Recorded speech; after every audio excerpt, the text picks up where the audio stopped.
Hola, espero que estén muy bien. Gracias por haberle dado clic al link. Quisiera hablarles de una película que llevo varias semanas queriendo hablar de ella, que es Lincoln, de Steven Spielberg. Y reconozco que fui a verla con una buena dosis de prejuicio. Prejuicio no a Lincoln ni a Spielberg en concreto, sino al cine histórico producido por grandes estudios, al cine histórico que se dirige a públicos amplios, porque creo que en general toma muy pocos riesgos, en general presenta una idea de la historia maniquea, tiesa, en donde los héroes son héroes siempre y donde los villanos son villanos siempre, y en donde no hay matices, los matices de los que sabemos está compuesta no solo la historia, sino la vida diaria, y que buscan simplemente confirmar lo que el público cree o quiere creer sobre los personajes que construyeron su presente. Y también porque apelan el cine histórico en general, este tipo de cine histórico, apela sobre todo a las emociones, a los sentimientos, como una manera pues, de chantaje, tal vez, de querer presentar un héroe que desde su infancia estuvo predestinado para hacerlo porque sufrió mucho, con el que hay que empatizar porque vivió condiciones adversas y que en algunos casos es cierto, pero que cuando se presenta de esa manera le quita también complejidad y le quita humanidad al personaje y sobre todo distrae de otros asuntos como son las ideas detrás de un hecho histórico. Creo que, vamos, si en la historia no hay ideas, ¿en dónde las va a haber? Es cierto que los individuos han actuado y le han actuado desde la pasión en respuesta a estas ideas, pero que los grandes episodios históricos tienen un sustento intelectual atrás y que generalmente el cine histórico se lo ahorra porque suele ser pesado y no involucra a las audiencias que solo quieren pasar un buen rato. Y me sorprendió que Spielberg en esta película haya evitado todo eso. Y de verdad, y bueno, ya hablando de Spielberg, me sorprendió porque además él es un cineasta que generalmente le habla a los grandes públicos.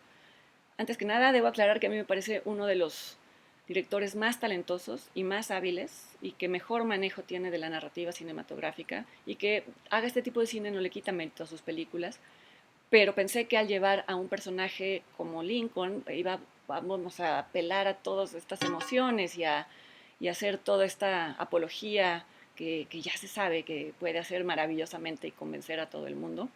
Y con lo que me encontré es primero con una película que no le interesa más que poner en la mesa el tema, que no es la vida de Lincoln, es la política, es cómo se construye, cómo no siempre responde o la mejor política no siempre responde a la popularidad o a la aprobación del electorado o a lo que en ese momento parece mejor, pero no lo es. Un político de largo alcance tiene una mirada más, valga la redundancia, más a largo plazo y toma medidas arriesgadas que en retrospectiva se entienden como las únicas que debían tomarse, como es el caso de la abolición de la esclavitud, pero que en ese momento no son comprendidas del todo. Y la película se reduce a narrar esto a los 4 meses en los que Lincoln tiene que lograr que el Congreso apruebe, ratifique legalmente la abolición de la esclavitud a partir de la 13ª enmienda. En tanto, la proclamación de emancipación que él emitió cuando estalla la guerra civil iba a lograr que los esclavos negros pudieran incorporarse a la guerra como soldados y eso los iba a liberar, pero solo temporalmente. Si de verdad quería el gobierno asegurarle, bueno, en este caso Lincoln, asegurarles la libertad después de la guerra, tendría que ser enmendando la Constitución. ¿Y qué hace? Pues hace lo que en cualquier otro contexto, o más bien sin contexto, se consideraría inapropiado.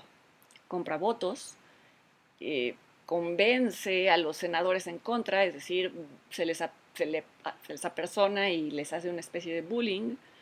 Y todo esto que normalmente atribuimos a los villanos, aquí aparece como actos de uno de los presidentes más importantes y más respetados de la historia de Estados Unidos. ¿Qué significa esto? Bueno, pues invitar al público a reflexionar en qué consiste la democracia.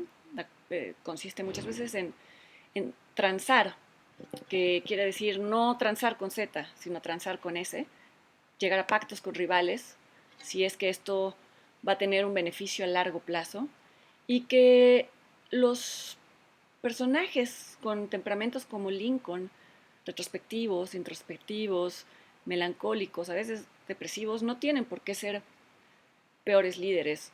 Un poco en contra de la idea de que el líder tiene que ser este cowboy asertivo, como lo era tal vez George Bush, y que tiene que tener presencia, lo que sea que esto signifique. Creo que esta película plantea otra perspectiva y también le está hablando al Estados Unidos, sin duda le está hablando al Estados Unidos de hoy. Uno de los reproches que se le hacen a Obama es que no tiene este empuje como lo pudo haber tenido George Bush o Romney, que evidentemente pues no tenía más que el empuje, no tenía un sustento, después se quedó evidente. Pero me parece interesante también la reivindicación de una figura como esta para ser considerada como un líder. Y bueno, hay muchísimas ironías en la película, como que pues el ideario que ahora sigue el Partido Demócrata está tomado de los principios del Partido Republicano. Lincoln fue el primer presidente republicano. ¿Por qué después se invirtieron los valores? También es importante considerarlo. Tal vez le pica la curiosidad a alguien en cómo fue el proceso en que los partidos se dieron la vuelta hasta convertirse casi en su puesto. Y me parece una película que reivindica el género, ¿no? Y que, pues qué bueno que lo haga Spielberg, que en algún momento pues le bajó un poco la edad al cine, y lo convirtió sobre todo en entretenimiento, sin dejar de ser un buen director. Y pues si no les gustó la película, los invito a que la vean desde esta otra perspectiva. Vamos, además la actuación de Daniel Day-Lewis creo que ya es casi de sobra decirlo. Refleja a este presidente taciturno con una vida compleja y atribulada y que tampoco se nos invita a que lo compadezcamos, sino a que cambiemos nuestros prejuicios sobre lo que puede ser un temperamento de líder. Esta palabra que tanto les gusta a los políticos.